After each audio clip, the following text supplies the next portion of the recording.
बिस्मिल्लाहिर्रहमानिर्रहीम, अस्सलाम वालेकुम। आप देख रहे हैं programme news today with Tanzeela Mazhar. Programme में आपको खुशामदीद कहते हैं। पाकिस्तान एक ऐसा हैपनिंग्स का मुल्क है जहां पर बहुत सारी गैर मुतवक्की चीज़ें सामने आती हैं, बहुत सारे ड्रामाई मोड़ सिचुएशन लेती है, सिर्फ सियासत में नहीं बल्कि बाकी इदारों में भी। और अदालत की तरफ देखा जाए, सुप्रीम कोर्ट की तरफ देखा जाए तो पिछले कुछ सालों में सुप्रीम कोर्ट महवर रहा, मरकज़ रहा तवज्जो का। और सिर्फ मीडिया की तवज्जो नहीं बल्कि सियासी लोग भी उधर ही देख रहे थे, तमाम इदारे भी सुप्रीम कोर्ट की तरफ देख रहे थे। और सुप्रीम कोर्ट में जो कार्रवाई थी सुप्रीम जुडिशल काउंसिल की, उस कार्रवाई में लग ये रहा था कि जो मामलात हैं वो एक जज साहब के लिए बहुत ज़्यादा मुश्किल हैं। लेकिन अब इशू ये हुआ कि कल जस्टिस जाजुल एहसन साहब ने भी इस्तीफ़ा दे दिया। मुज़ाहिर नकवी साहब के ख़िलाफ़ जो कार्रवाई चल रही थी उससे वो कुछ ज़्यादा मुत्तफ़िक नहीं थे, उनका डिसएग्रीमेंट बड़ा वाज़े नज़र आ रहा था। और याद रखिए कि ये जो जजेज़ हैं इनको बंदयाल साहब के ज़माने में बहुत सारे नाकदीन हम ख्याल बेंच कहते थे। और हम ख्याल बेंच में शामिल ये दो जजेज़ हैं जिनका इस्तीफ़ा आया। और जैसे जाजुल एहसन साहब का जो इस्तीफ़ा है वो बड़ा गैर मुतवक्के था, एक ब्रेकिंग न्यूज़ के तौर पर सामने आया, क्योंकि सीनियरिटी में उन्होंने आइंदा चीफ़ जस्टिस बनना था अक्टूबर में। और चीफ़ जस्टिस ऑफ पाकिस्तान बनना एक बहुत बड़ा ओहदा है। पाकिस्तान की सबसे बड़ी अदालत का सरबराह होना एक बहुत बड़ा ओहदा है, और आप उस ओहदे को कैसे छोड़ सकते हैं। ख़बरें कुछ ऐसी आ रही थी कि शायद उनके ख़िलाफ़ भी कुछ ऐसा मवाद मौजूद है जिसमें उनकी क्रेडिबिलिटी के ऊपर भी सवालात उठ रहे हैं, उनकी शफाफियत के ऊपर भी सवालात उठ सकते हैं। उन मुतवक्के सवालों से बचने के लिए उन्होंने इस्तीफ़ा दिया। मुबैना तौर पर यह दावा किया जाता है सोर्सेज की तरफ से जो कोर्ट्स के मामलात को बहुत नज़दीक से देखते हैं।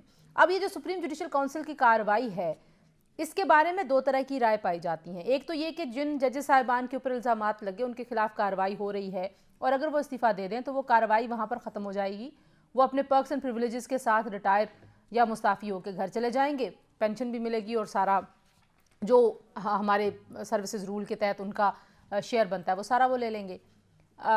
अदालत के रिमार्क्स में हमें ऐसा तासुर मिला कि शायद ऐसा होना अदालती क्रेडिबिलिटी को वापस नहीं ला सकता।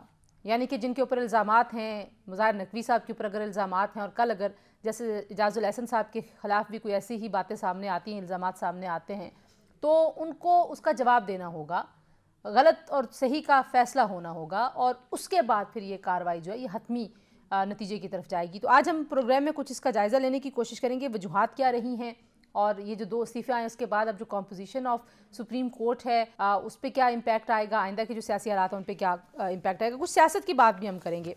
जो सुप्रीम कोर्ट में मामला है, एक और PTI बल्ले का निशान लेने के लिए सुप्रीम कोर्ट गई है।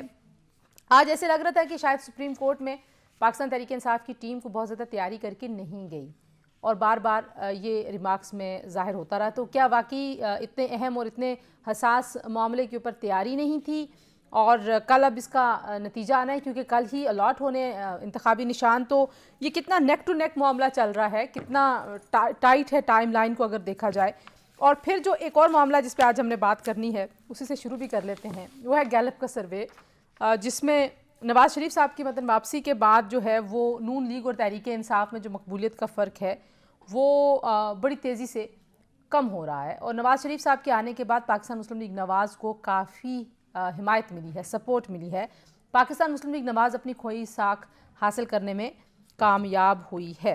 नवाज़ शरीफ के लाहौर आने से एक हफ़्ता कबल तक PTI की मकबूलियत नून लीग से 15% ज़्यादा थी, और ये अब 4% का फ़र्क रह गया है। तो क्या ऐसी वजूहात हो गई कि नून लीग की मकबूलियत में इजाफा हुआ, कुछ उस पर भी हम बात करेंगे। हारून रशीद साहब हमें ज्वाइन करें जी, जो कि vice chairman Pakistan bar council के। राजा आमिर अब्बास साहब हमारे साथ मौजूद हैं, माहिर कानून हैं। और अब्दुल क़य्यूम सिद्दीकी साहब ने हमें ज्वाइन करना है, थोड़ी देर में वो आ जाएंगे। मोहम्मद अली दुरानी साहब प्रोग्राम के आखिरी हिस्से में हमारे साथ मौजूद होंगे, और जो सियासी हालात और इलेक्शन की क्रेडिबिलिटी का सवाल है वो हम मोहम्मद अली दुरानी साहब के पास लेके जाएंगे। हारून रशीद साहब, कैसे आप देखते हैं एक सीनियरिटी में इतने सीनियर जज का इस तरह से मुस्ताफ़ी होना? वाई?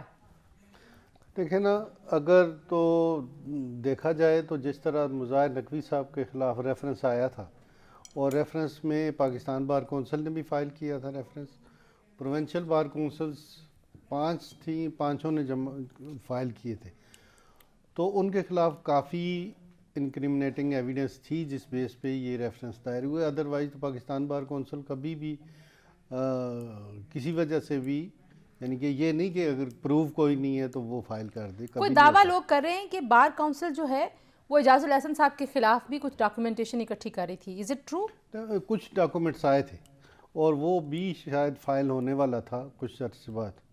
ये मुज़ाहिर नकवी साहब का जब फैसला हो जाता तो उसके बाद उनके खिलाफ फाइल होना था। अच्छा, उनके बारे में भी यही बदउनवानी और उसके चार्जेस थे? कुछ मामलात ऐसे ही हैं, साकिब निसार साहब के दौर के भी हैं, और अदरवाइज जब वो उनकी JIT के वो बने थे सरबराह, तो जज साहब को घर बुला के तो उसे इंस्ट्रक्शन भी देते थे, वो मिलते थे, वो मलक अरशद साहब। तो इस तरह के मामलात भी थे, कोई माली मामलात भी थे। तो अब आपको लगता है कि इस्तीफा दे दिया तो वो मामला रुक जाएगा या फिर भी? मेरे ख्याल में वो इसलिए कि उनके खिलाफ अभी रेफरेंस आया ही कोई नहीं, और उन्होंने इस्तीफा दे दिया है तो शायद उनके खिलाफ ना आए। राजा साहब, आप इस इस्तीफे को कैसे देखते हैं? जैसे मैं कह रही हूँ कि सुप्रीम कोर्ट का चीफ जस्टिस बनना, मुल्क का चीफ जस्टिस बनना, मतलब वो सुप्रीम कोर्ट के चीफ जस्टिस नहीं होते, मुल्क के चीफ जस्टिस होते हैं, तो ये एक तो बहुत बड़ा एजाज़ है। और 10 महीने बाद मुतवक्के तौर पर उन्होंने चीफ जस्टिस होना था एजाजुल एहसन साहब ने। अलार्मिंग साइन है कि जी इस अंदाज में इस्तीफे आ रहे हैं, वो भी सुप्रीम कोर्ट के जजेस से, उन सीनियर जजेस से कि जैसे आपने कहा कि वो चीफ जस्टिस बनने वाले थे। देखिए, बात अगर एलिगेशंस की है, एलिगेशंस एक नहीं, दो नहीं, दर्जनों जजेस पे होते हैं, और एलिगेशंस अगर सुप्रीम जुडिशल काउंसिल में आते हैं तो एक तो उस काउंसिल को चाहिए कि उसमें पिक एंड चूज ना हो। नंबर 2, अगर किसी जजेस के खिलाफ कोई एलिगेशंस आते हैं तो मेरा जाती व्यू ये है कि उसको इस्तीफा देने की बजाय फेस करना चाहिए उसको, और फेस करके वो बताए कि जी ठीक है, ये मैं अपने डिफेंस में बात कर रहा हूँ, ये मेरे पास डॉक्यूमेंट्स हैं, लेट द डिसीजन कम। जब आप खुद अदालतों में फैसले करते रहे तो फिर फैसलों से घबराते क्यों हैं? फैसला आने दें उसको। जब आप खुद इनकरेज करते रहे तमाम जिंदगी बतौर जज के अदालतों से ही फैसले आते हैं, बाहर ना जाइए और अदालतों पे यकीन करें, तो फिर उनको फाइट करना चाहिए था। अगर उनके खिलाफ कोई साजिश थी तो उसको बेनकाब करें, लेकिन रिजाइन देने का जो मकसद है वो बज़ाहिर तो यही नजर आता है कि जी जो हमारे यहाँ पहले भी माजी में हुआ कि जजेस रिजाइन दे के चले गए और वो ये समझते हैं कि उसके बाद वो एक रिटायर्ड लाइफ गुजारेंगे, बड़ी मजे की एक तमाम पर्क्स, प्रिविलेजेस और पेंशन्स लेंगे, और वो जो स्टिग्मा होता है वो शायद छुप जाता है। लेकिन क्या होना चाहिए राजा में साहब, ये होगा क्या? अब जैसे काजी फायज ईसा साहब ने भी ये रिमार्क्स दिए कि हम जाहिर है सुप्रीम जुडिशल काउंसिल की कार्रवाई के हवाले से कुछ सदर को वापस भेजेंगे कि ये कैसे मामला आगे बढ़ेगा। इसी तरीके से अटॉर्नी जनरल के की गुफ्तगू से भी आज ये इंडिया मिला कि शायद जिस बात की तरफ आप इशारा कर रहे हैं कि आपके इल्ज़ामात अपनी जगह पर मौजूद रहेंगे और आप इस्तीफ़ा दे के अपने घर चले जाएंगे, आपको पेंशन भी मिलेगी, सारे मराद भी मिलेंगे, इसको शायद चेंज किया जा सकता है, क्योंकि इस पे कानून बुनियादी तौर पर कहता क्या है? कानून खामोश है या है इसके ऊपर कोई बात के अगर आप इस्तीफा देंगे तो बस ठीक है, फिर आपके इल्जामात वहीं पे देन एंड देयर खत्म हो जाएंगे? देखिए, अब ये एक ऐसी चीज है कि जिस पे कानूनी उसमें सुकम है। अब ये सदर ममलिकत को जो भेजा जाता है वो यही भेजा जाता है कि इनको रिमूव कर दिया जाए, इनको बरतरफ किया जाए, ये एक उनकी तरफ से सजेशन जाती है। अब किसको रिमूव करेंगे? एक शख्स ऑलरेडी है नहीं तो उसको कैसे रिमूव किया जाएगा? जो शख्स इस्तीफा दे गए हैं रेफरेंस से पहले उनका तो बिल्कुल ही नहीं है। तो अब ये एक टेक्निकल इशू आएगा जिसको सुप्रीम कोर्ट अपनी जजमेंट से क्या हल करेगी, या क्या कोई छोड़ देगी कि जी इसमें कोई रूल्स बनाती है सुप्रीम कोर्ट का फुल कोर्ट बैठ के कि जी ऐसे रूल्स हों कि दौरान रेफरेंस प्रोसीडिंग्स जब इनिशिएट हो जाएं तो उसके बाद अगर कोई रिजाइन दे तो उसको भी सदर ममलिकत को भेजा जा सकता है कि जी इसकी जो रिटायरमेंट है उसको ट्रीट किया जाए कि जी रिमूवल फ्रॉम सर्विस। तो अब ये देखते हैं कि सुप्रीम कोर्ट इसको कैसे हल करते हैं, क्योंकि ऐसी कोई नज़ीर मौजूद नहीं है पहले। तो लेट्स वेट एंड सी कि सुप्रीम कोर्ट किस नतीजे पे पहुंचती है। हारून साहब, क्या क्या होगा आपके ख्याल में? क्या ऐसा प्रेसिडेंट सेट हो सकता है कि कोई कोई सजा जजा का मामला भी हो ना, बातें हुई और बस आप इस्तीफा दे के घर चले गए, इल्जामात वहीं पे हैं। वो तो है, लेकिन उनके खिलाफ अभी रेफरेंस आया कोई नहीं। नहीं, मुजाहिर नकवी लेकिन साहब, मुजाहिर नकवी साहब के खिलाफ तो रेफरेंस है, और इसीलिए जो जुडिशल काउंसिल की प्रोसीडिंग्स हैं वो जारी हैं। आज भी केस लगा हुआ था और अब उन्होंने डेट इलेक्शन के बाद दी है, उसमें एविडेंस रिकॉर्ड होगी। अटॉर्नी जनरल साहब को ये प्रोसिक्यूटर उन्होंने अपॉइंट किया है, तो वो सारी एविडेंस रिकॉर्ड करवाएंगे, जो जो विटनेसेस हैं वो पेश होंगे। बिल्कुल ठीक है जी, ब्रेक लेते हैं, ब्रेक के बाद वापस आते हैं। सुप्रीम कोर्ट की तरफ नजरें लगी हुई हैं, बल्ले का निशान पाकिस्तान तहरीक इंसाफ को मिलेगा या नहीं मिलेगा। सबसे बड़ी जमात का दावा है पाकिस्तान तहरीक इंसाफ का, ग्राउंड पे उनकी सपोर्ट भी बहुत है, और बल्ले के निशान के बगैर अगर वो इलेक्शंस में जाएंगे तो उसका क्या इम्पैक्ट होगा, कुछ इस पर बात करेंगे। ब्रेक के बाद हमारे साथ रहिए।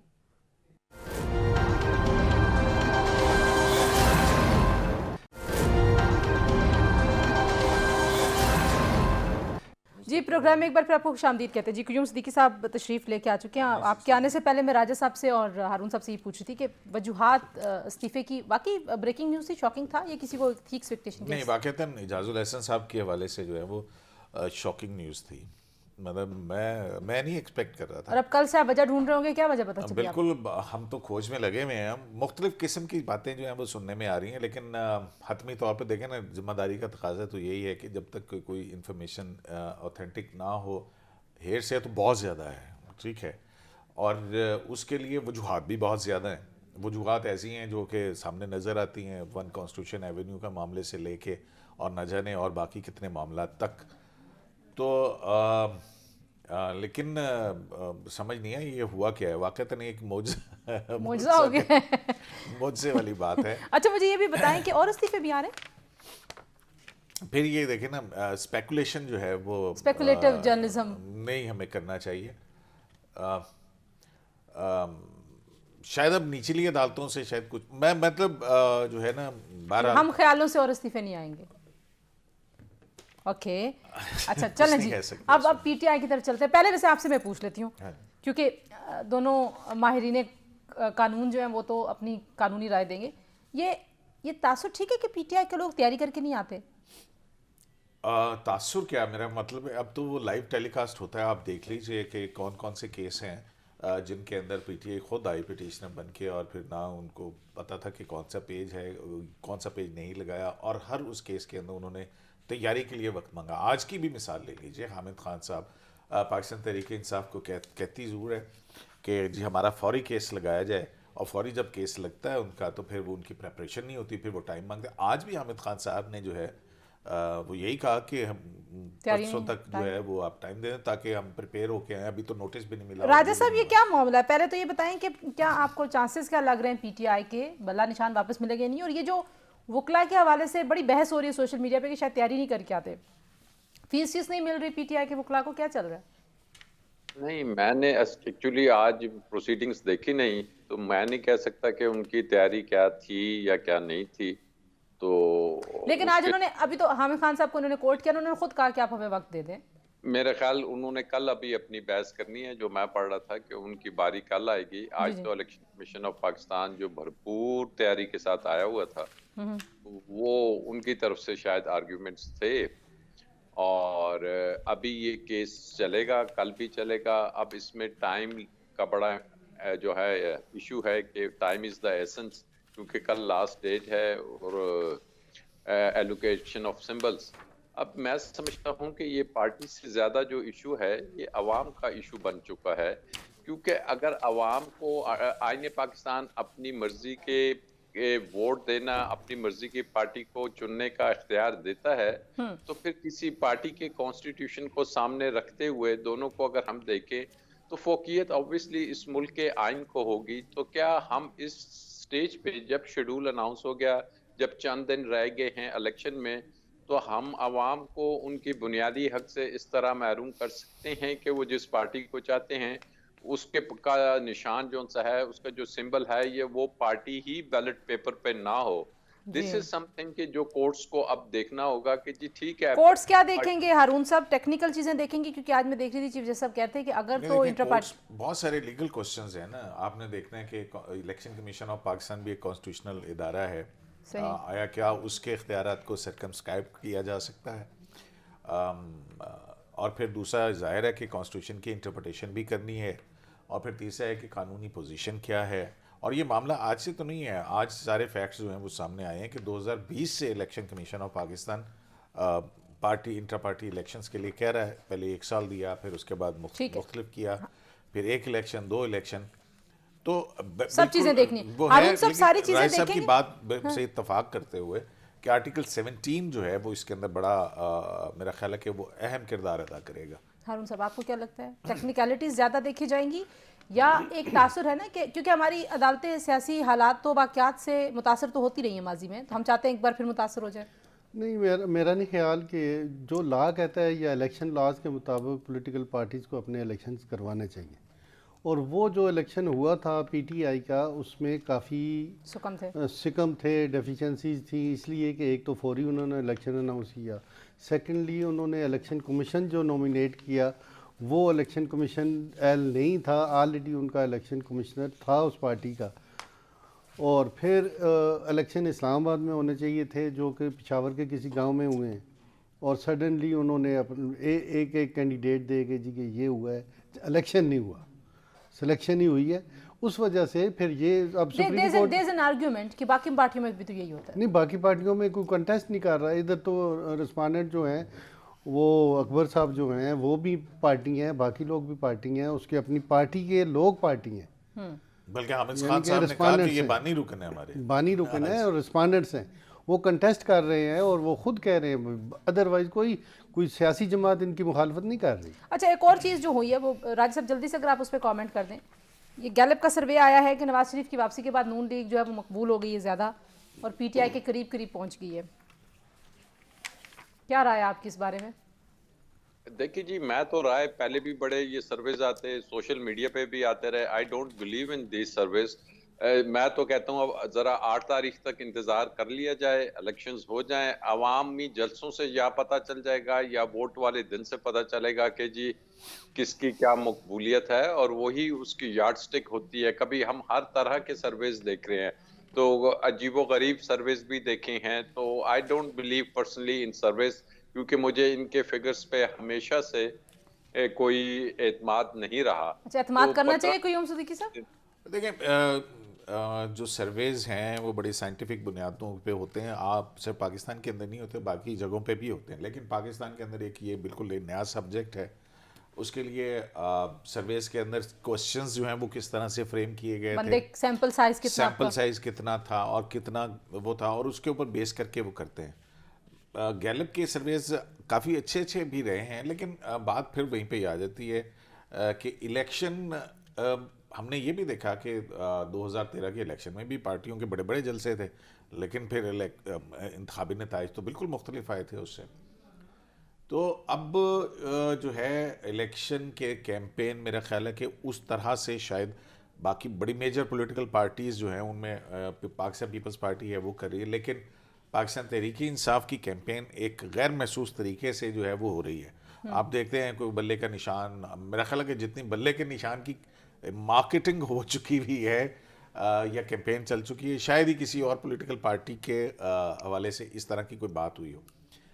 लेकिन इसके बावजूद कि जब क्या वजह वैसे नवाज शरीफ की वापसी सिर्फ वजह है या कोई प्रोग्राम भी वैसा दे रहे हैं या तवक्को उनसे उम्मीदें हैं? देखिए, कुछ तो मेरा ख्याल है कि जो पॉलिटिकल पार्टीज हैं उन्होंने अब ये कह कि जी लाडला प्लस और इस्टेब्लिशमेंट और आने वाले प्राइम मिनिस्टर तो यही हैं, ज़्यादा मेरा ख्याल है कि सियासी जमातों ने जो है वो उनकी हवा ज्यादा बना दी, उनके प्राइम मिनिस्टरशिप को ज्यादा जरा धक्का दिया। मैं सर जल्दी से हारून साहब से पूछ लूं, उसमें अब फिर दूसरी पंजाब के अंदर जो है देखें, नवाज शरीफ की गैर मौजूदगी और नवाज शरीफ की मौजूदगी पंजाब के अंदर बहरहाल मैटर करती है, और उसमें फिर बहुत सारे फैक्टर्स हैं। मियां साहब से रिलेट करते ना नून लीग का वोटर, लेकिन हारून साहब जो अब हम एक और मामला देख रहे हैं वो ये है कि एक फिर करारदाद सेनेट में आ जाती है, 3 महीने के लिए अल्तवा कर दें। अब सुप्रीम कोर्ट कहती है आपने इनका इसका जिक्र भी नहीं करना, तो ये क्यों अभी भी कोई बहाम है? वैसे तो ये करारदाद इस तरह नहीं आनी चाहिए, जो प्रॉपर वे है वही अडॉप्ट होना चाहिए।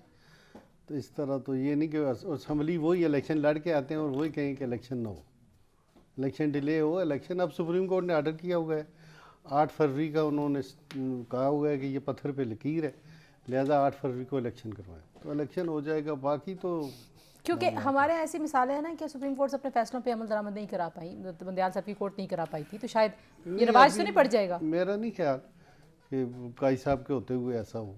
आपका क्या ख्याल है? देखिए बात यह है कि वो सुप्रीम कोर्ट ने वो तारीख तो नहीं दी है, तारीख तो जो है इलेक्शन इलेक्शन कमीशन कमीशन ने और दिया, प्रेसिडेंट ने इलेक्शन दी है, कमीशन ने, लेकिन ठीक है। अब उसके बाद जो है वो जाहिर है कि मुल्क के अंदर एक कॉन्स्टिट्यूशनल रूल जो है वो उसको बहरहाल वो आपकी ज़रूरत है, वो कोई भी है, मतलब इसमें सुप्रीम कोर्ट का कोई अमल दखल नहीं है कि कौन आता है कौन नहीं आता, उससे सुप्रीम कोर्ट को तो कोई फ़र्क नहीं पड़ता है।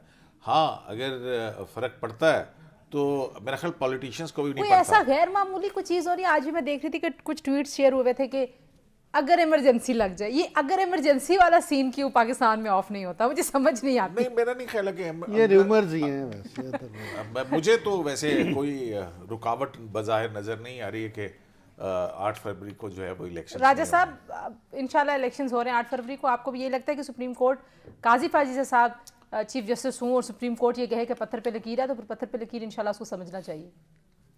देखिए, आईने पाकिस्तान इसी चीज का कहता है कि जी पत्थर पे लकीर ही होनी चाहिए। अब 90 डेज तो चले गए, आप कैसे अफोर्ड कर सकते हैं कि इंटरम गवर्नमेंट जो कि ऑलरेडी मेरे हिसाब से गैर कानूनी गवर्नमेंट बैठी हुई है उसको राज साहब की ऑडियो चली गई। राज साहब की नहीं, ऑडियो देखिए वापस उनको बहाल करें। कॉम्प्लिकेशंस जो हैं वो लीगल कॉम्प्लिकेशंस बहुत अभी भी इसके बावजूद जो है, ऑल्दो के 8 फरवरी की जो तारीख है उसका फैसला, उसमें अगर हम पढ़ें उसको तफसीली तौर के ऊपर पढ़ें, बहुत सारी चीज़ें जो थी जो लीगल रिक्वायरमेंट्स थी चलें उसकी एक आपको सेवरेबिलिटी मिलती है, ठीक है। लेकिन अच्छा, लास्ट मिनट है तो राजा साहब आप अपनी बात पूरी कर लें। लेकिन इवन देन उसके बावजूद पार्लियामेंट को देखना पड़ेगा कि ये जो मुकर्ररा मुद्दत से आगे की चीज़ें जो हैं ये उनको कैसे उनका कैसे तहफ़्फ़ुज़ सस्टेन फराहम किया करेंगे आप, जाएगा। उसकी इम्प्लीकेशन। जी राजा साहब, देखिए, अब सेनेट के इलेक्शंस आ रहे हैं मार्च में, अगर इलेक्शंस अभी डिले होते हैं तो हाउ कम आपका सेनेट कंप्लीट रहेगा? मैं तो हैरान हूँ सेनेटर्स पे कि जी अगर सेनेट से ऐसी करारदादें आती हैं ये जानते हुए कि जी मार्च में उनके अपने इलेक्शंस हैं, तो वो कैसे ये वहां से ये करारदाद पास करें। बट अगेन वो एतजाज अहसन साहब की बात है कि जी पाकिस्तान में माजी के बारे में तो आप कुछ कह सकते हैं, फ्यूचर के बारे में कुछ प्रिडिक्ट नहीं कर सकते। एनीथिंग इज पॉसिबल, और कुछ भी मुमकिनात में से ऐसा नहीं है कि जो ना हो सके। लेकिन हम सारे तो होप करते हैं कि इंशाल्लाह इलेक्शंस होंगे। कुजूम सिद्दीकी साहब, हारून रशीद साहब और राजा अबर अब्बास साहब, आप तीनों का शुक्रिया जी। ब्रेक लेते हैं, ब्रेक के बाद वापस आएंगे। मोहम्मद अली दुरानी हमारे साथ मौजूद होंगे। पार्टियों के अंदर काफ़ी मसाइल हैं, टिकट्स के ऊपर बहुत सारी लड़ाइयाँ हैं, उसके ऊपर हम डिटेल में कल बात करेंगे। लेकिन कुछ मफाहमत की कोशिश हो रही थी, सबको साथ बिठाने की बात हो रही थी, मिसाक पाकिस्तान की बात मोहम्मद अली दुरानी साहब कर रहे थे, फिर बिल्कुल चुप होकर बैठ गए, तो उसकी क्या वजह कुछ उनसे पूछेंगे। ब्रेक के बाद हमारे साथ रहिए।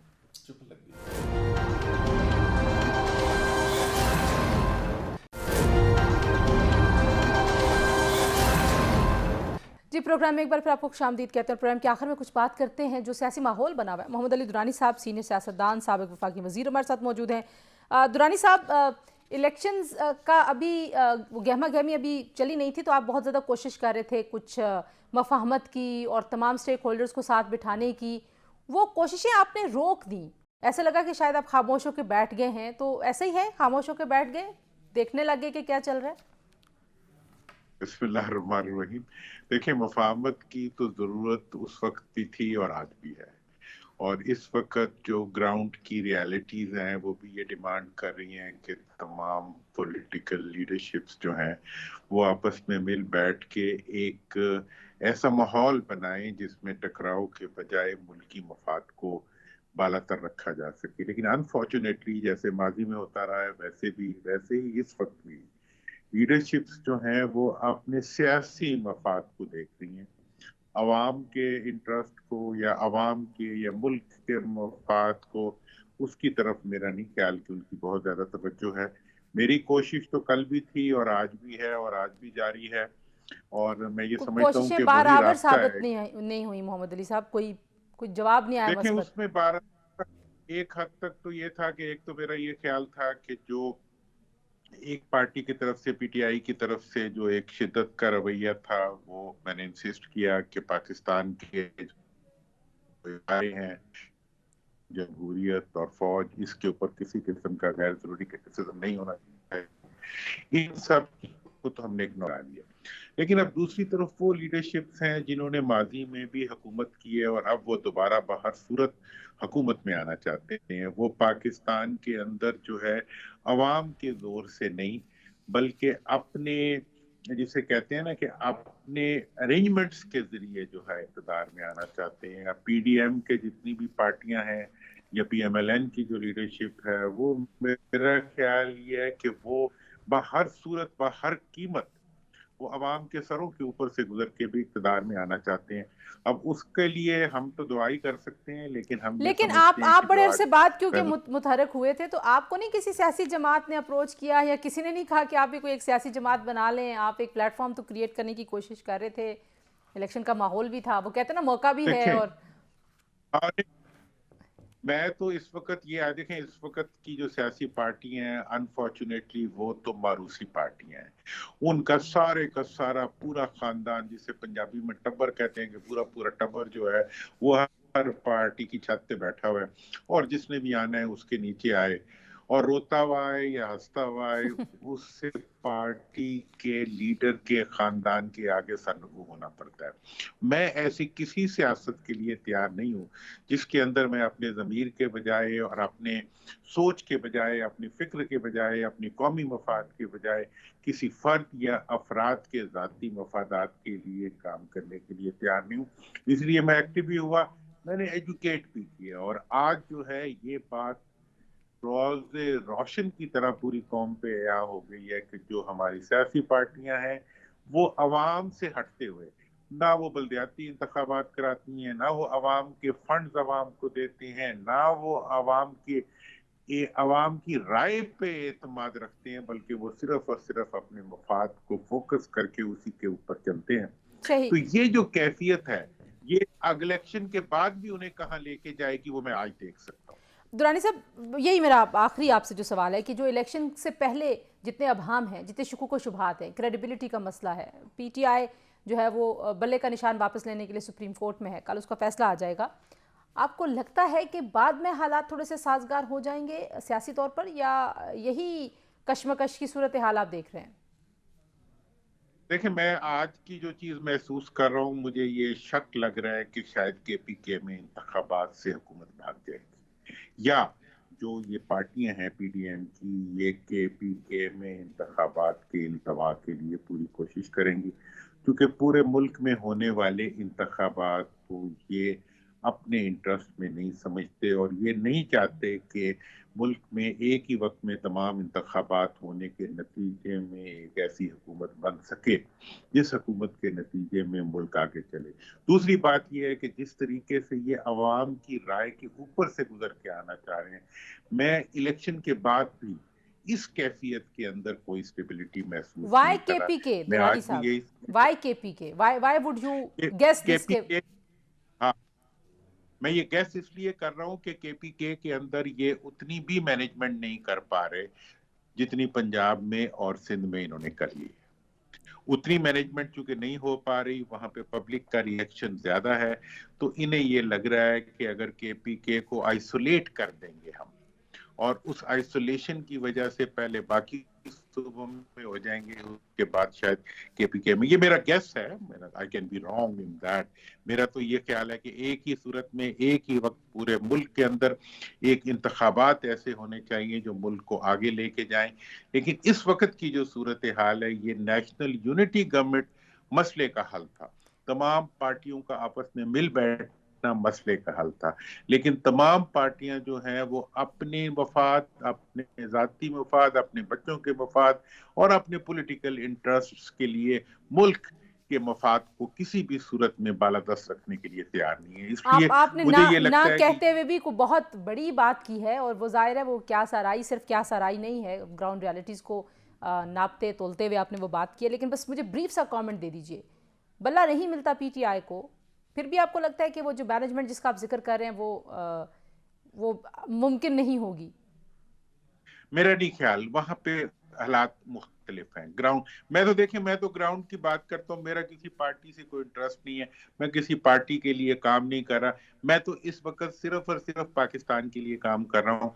और मैंने ये कहा था कि इस वक्त मुल्क की जरूरत ये है कि हम इस वक्त मईशत की बहाली के लिए काम कर रहे हैं, पूरा इस्टेब्लिशमेंट काम कर रही है, पूरा मुल्क उसके लिए, एक वज़रात के लिए, इकोनॉमी के लिए एक स्ट्रेटजी के तहत इस वक्त हमारे इदारे मूव करें। इसी तरह सियासतदान भी इकट्ठे होकर एक कौमी एजेंडा के लिए पाकिस्तान मिसा के पाकिस्तान करके इकट्ठे चलते, लेकिन वो तो लड़ने से अलावा कुछ समझते ही नहीं है। वो सीट एडजस्टमेंट चाहते हैं, वो अपना इक़्तिदार चाहते हैं और इक़्तिदार से बिल्कुल अलावा ठीक कुछ है। नहीं चाहते। थैंक यू कहते हैं कुछ सो नहीं थैंक यू सो मच जो दुरानी साहब, बहुत शुक्रिया वक्त देने के लिए। और बड़ी अहम आपने बात की है, बिलखुसूस जो नुक्ता है कि शायद KPK में इंतखाबात नहीं होंगे, ये काफ़ी अलार्मिंग है। अभी भी लोगों को शक है कि शायद पाकिस्तान में इंतखाबात नहीं होंगे। वजूहात कोई भी हो सकती हैं, बहरहाल अफवाह साज जो हैं वो इस तरह की अफवाहें भी उड़ाते रहते हैं, लेकिन कहीं ना कहीं कहते हैं ना कि कोई आग होती है तो ही कहीं ना कहीं से धुआं उठता है। बहरहाल आज के लिए इतना ही। अपना बहुत सारा ख्याल रखिए। अल्लाह हाफिज़।